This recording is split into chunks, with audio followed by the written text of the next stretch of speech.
Calculate the mass of water in a compound के बारे में हम जानने की कोशिश करते हैं जी। हमारे पास वाटर अगर किसी भी कंपाउंड में मौजूद हो तो उसका हम मास जो है वो कैसे कैलकुलेट कर सकते हैं, ठीक है।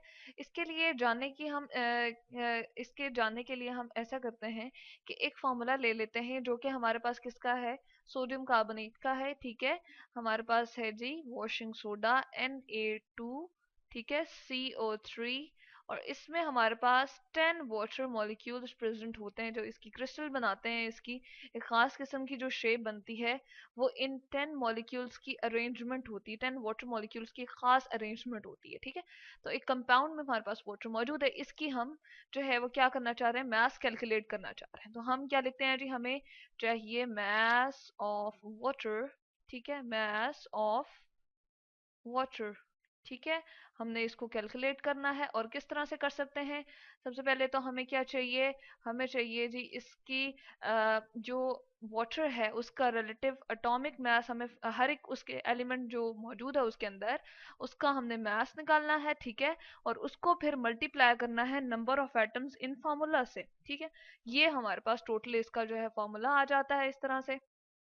इसको थोड़ा सा मैं इधर करके लिखती हूँ ताकि हमारे पास ये यहाँ पर रहे, और इसको मैं थोड़ा सा इस साइड पे कर देती हूँ, ठीक है। हमारे पास जी यहाँ पर आ गया, इसको थोड़ा सा इस साइड पे लिखते हैं ताकि हमारे पास ये भी इक्वल आ जाए, ठीक है। तो इस तरह से हम ये पूरा फॉर्मूला किस तरह से आया है इसको हम समझते हैं अभी। कि हमारे पास जो है जो हमारे पास है वाटर, उसका ईच एंड एवरी जो हमारे पास एलिमेंट उसके अंदर मौजूद है, जिस तरह एक हाइड्रोजन है और ऑक्सीजन है, उसका AR यानी कि रिलेटिव एटॉमिक मास हम जो है वो डिटरमिन करते हैं। हाइड्रोजन का 2 होता है जी, ऑक्सीजन का कितना होता है, 16 होता है। दोनों को ऐड करेंगे तो क्या आ जाएगा, 18, ठीक है। यहाँ पर हमारे पास आ जाएगा, हमने लिखा हुआ है ये, यहाँ पर हम लिख सकते हैं, सॉरी AR की बजाय हमें क्या लिखना चाहिए जी, MR, क्योंकि मॉलिक्यूलर रिलेटिव मॉलिक्यूलर हमारे पास जो है वो मास है, ठीक है।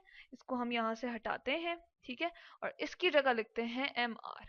ये हमें यहाँ पर समझ लेना चाहिए कि हमने MR क्यों लिखा है, क्योंकि रिलेटिव मॉलिक्यूलर मास है, मॉलिक्यूल है ना, इसलिए। वाटर हमारे पास यहाँ पर क्या है जी, मॉलिक्यूल है, इसलिए हमने MR लिख दिया। नंबर ऑफ एटम्स कितने हैं, 10 नंबर ऑफ एटम्स हैं, तो यहाँ पर 10 से हमें क्या करना पड़ेगा, मल्टीप्लाई करना पड़ेगा। चले हम इसकी कैलकुलेशन जो है वो नीचे लिखते हैं। ये तो हमने इसका रिलेटिव मॉलिक्यूलर मास निकाला है हमने, और डिवाइडेड बाय हमने क्या किया है, relative molecular mass of compound. उस कंपाउंड का हमारे पास जो पूरे के पूरे सोडियम कार्बोनेट, ये पूरा का पूरा जो हमारे पास 10 वाटर मॉलिक्यूल के समेत जो हमारे पास है, इसका जो MR होता है ना वो भी हमें लिखना होता है। और इसका हमें MR जो है वो डिटर्मिन है, वो हमारे पास एक कैलकुलेटिव अमाउंट है, स्पेसिफिकली हमने इसको फाइंड किया हुआ है। वो कितना है जी, 286। यहाँ पर मैं लिख देती हूँ 286। इसको हम इंसर्कल कर लेते हैं, चलें, ठीक हो गई यहाँ पर बात।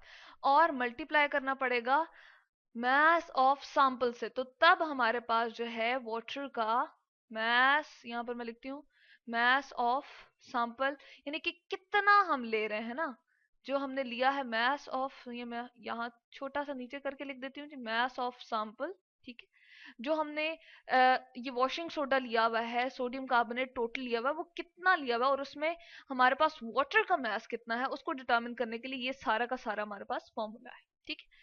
अब हमने यहाँ पर क्या किया जी, हमारे पास चूंकि वाटर का MR जो है वो क्या है, 18 है, और नंबर ऑफ एटम्स इसके कितने हैं, नंबर ऑफ एटम्स हमें यहाँ पर अगर हम ना लिखें बल्कि हम लिख लें नंबर ऑफ, हम यहाँ पर लिख सकते हैं, यहाँ पर हम इसको लिखते हैं नंबर ऑफ मॉलिक्यूल्स, क्योंकि हमारे पास ये अब क्या आ गया है, मॉलिक्यूल आ गया। तो इसको मैं छोटा सा करके यहाँ पर मॉलिक्यूल लिख देती हूँ, ठीक है, क्योंकि हमारे पास H2O तो मॉलिक्यूल है ना।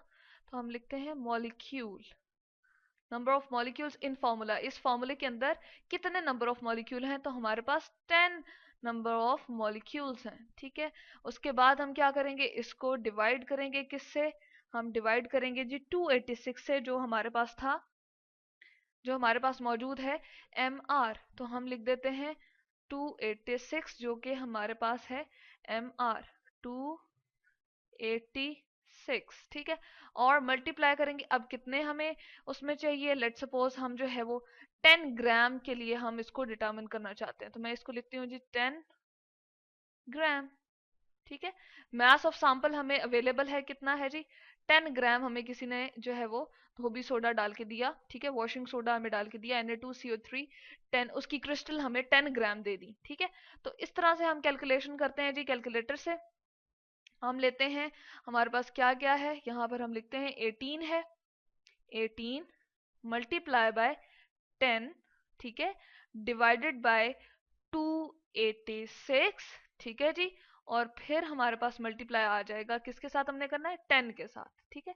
तो हमारे पास आ गया 6.29, ठीक है, 6.29 ग्राम्स हमारे पास जो है वो इसका आ गया मैथ, 6.29, ठीक है, ग्राम।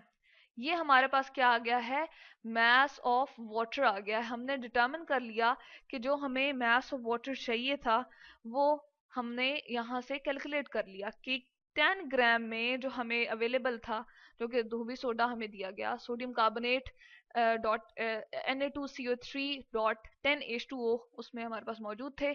तो वाटर उसमें से हमने डिटरमिन करना था कि वाटर का मास आखिर कितना है, कितने ग्राम है। तो यहाँ से इस कैलकुलेशन से हमने देखा कि 6.29 ग्राम हमारे पास वाटर के इस क्रिस्टल में, जो कि हमारे पास सोडियम कार्बोनेट की 10 ग्राम ऑफ सैंपल हमें दिया गया था, उसकी 10 ग्राम क्रिस्टल्स हमें अवेलेबल थी, हमें दिया गया था कंपाउंड। तो उसमें हमने डिटरमिन कर लिया मास ऑफ वाटर हमारे पास कितना निकला जी, 6.29 ग्राम।